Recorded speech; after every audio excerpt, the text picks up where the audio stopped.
সুপ্রিয় শ্রোতা বন্ধুরা, আসসালামু আলাইকুম। আশা করি আপনারা সকলেই ভালো আছেন। দাঁত একটা অমূল্য রত্ন, তাই প্রতিদিন দাঁতের যত্ন নিন, তাহলে দাঁত আপনার যত্ন নেবে।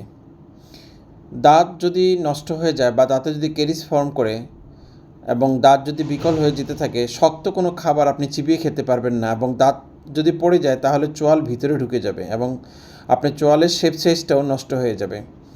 আমাদের দেহে যে সমস্ত রোগ জীবাণুগুলি আক্রমণ করে এগুলি সবই অ্যারোবিক, কিন্তু আমাদের মুখের মধ্যে এক ধরনের জীবাণু থাকে যেটাকে আমরা বলি ল্যাক্টোবেসিল, এটা অ্যানারোবিক।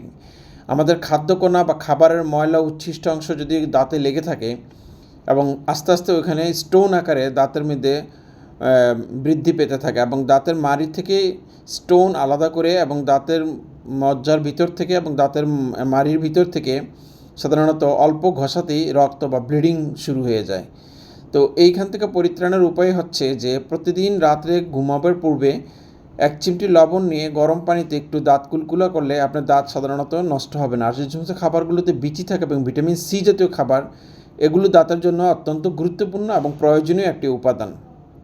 প্রতিদিন রাতে ঘুমাবার পূর্বে দাঁত ব্রাশ করা অত্যন্ত জরুরি, কারণ দাঁতের কোনায় বা গর্তে যে ময়লা লেগে থাকে বা ময়লা থাকে এগুলোর থেকেই এই ল্যাক্টোবেসিলি ওই ময়লার ভিতরেই অ্যানারোবিক থেকে অ্যারোবিক অর্থাৎ জীবিত হয়ে এবং দাঁতের এনামেলকে সে ক্ষয় করে এবং প্রত্যেকটা দাঁতের ভিতরে 3টে রুট থাকে।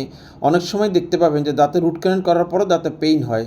যদি ডেন্টিস্ট যদি ঠিকমতো দাঁতের রুট ক্যানেল করার ক্ষেত্রে 3টা নার্ভ যদি সে ঠিকমতো না উঠাতে পারে, কিছু অংশ থেকে যায়, তাহলে ক্যাপ পরার পরও দাঁতের মধ্যে প্রচণ্ড ব্যথা হবে। এজন্য ভালো ডেন্টিস্টের মাধ্যমে দাঁতকে রুট ক্যানেল করতে হবে। এবং দাঁতে সবসময় সাধারণত যদি স্টোন ফর্ম করে তাহলে দাঁত দিয়ে ময়লা আসবে এবং রক্ত আসবে এবং দাঁত মুখে দুর্গন্ধ হবে। সেক্ষেত্রে আপনাকে স্কেলিং করে নিতে হবে। সবচেয়ে গুরুত্বপূর্ণ বিষয় যেটা হচ্ছে যে অনেকেরই দেখা যায় একটু বয়স হয়ে গেলে অর্থাৎ 35 বা 30-31-এর সময় মোলার টিথ, লাস্ট মোলার টিথটা অর্থাৎ সর্বশেষ চর্বণ দাঁতটা উঠায় আসে, তখন মাড়ি অর্থাৎ নিচের যে অংশটা সেটাকে আমরা ম্যান্ডিবল বলি এবং উপরের অংশটাকে আমরা মেক্সিলারি বলি। এই মেক্সিলাতে 16টা এবং নিচের যে পাটি সেটাকে বলি ম্যান্ডিবলে 16টি দাঁত থাকে এবং সর্বশেষ যে দাঁতটা উঠে এটা ম্যান্ডিবল শক্ত হওয়ার কারণে কিছুদিন ব্যথা হয়। এই ব্যথার কারণে প্রচণ্ড ব্যথা নিয়ে অনেকেই তীব্রতা কষ্ট সহ্য করতে না পেরে ডেন্টিস্টের কাছে গেলে ডেন্টিস্টরা সাধারণত মোলার টিথটাকে ফেলে দেওয়ার জন্য অ্যাডভাইস করে থাকে। কারণ আপনাদের একটা কথা বলি, সেটা হচ্ছে যে সাধারণত মোলার টিথ এবং শেষ মোলার টিথে কাজ করা সম্ভব হয়ে দাঁড়ায় না, বিধায়ী তারা ওটাকে ফেলে দেওয়ার জন্য অ্যাডভাইস করে এবং ম্যান্ডিবলটা তখন পুরোপুরি শক্ত থাকাতে দাঁত উঠার মতো সে সক্ষমতা থাকে না। তখন হাড়টাকে ভেদ করে আসার ক্ষেত্রে কিছুদিন একটু কষ্ট বা ধৈর্য সহ্য করতে পারলে ওই মোলার টিথটা আপনি উঠে আসবে এবং মাড়ি ছেদন করে ওটা নির্দিষ্ট স্থানকে সে পূর্ণতা প্রাপ্তি দেবে। এবং বৃদ্ধ বয়সে গিয়ে এই দাঁতটা যেহেতু সর্বশেষ আসে, এটা বৃদ্ধ বয়সে গিয়ে এই দাঁতটা অনেক কার্যকর এবং প্রয়োজনীয়তা উপলব্ধি করতে পারবেন। অতএব লাস্ট মোলার টিথ ব্যথা হলেই উঠে আসলে তখন এটাকে না ফেলাই জরুরি এবং প্রয়োজনীয়তা মনে করি।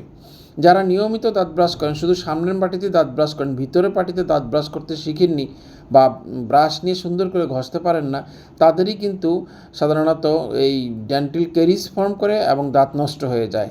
কারণ দাঁতের ভিতরে যে ময়লাগুলি লেগে থাকে এগুলো যদি ঠিকমতো আপনি পরিষ্কার করতে না পারেন তাহলে ওখানে ল্যাক্টোবেসিলি নামক জীবাণু আক্রান্ত করবে এবং ও দাঁতটাকে খেয়ে ফেলে এবং ওখানে ক্যারিজ ফর্ম করে এবং কালো এবং গর্ত হয়ে যায়। তাই নিয়মিত দাঁতের যত্ন করুন, সুস্থ থাকুন, ভালো থাকুন। আজ এই পর্যন্ত। আসসালামু আলাইকুম ওয়া রাহমাতুল্লাহি ওয়া বারাকাতুহু।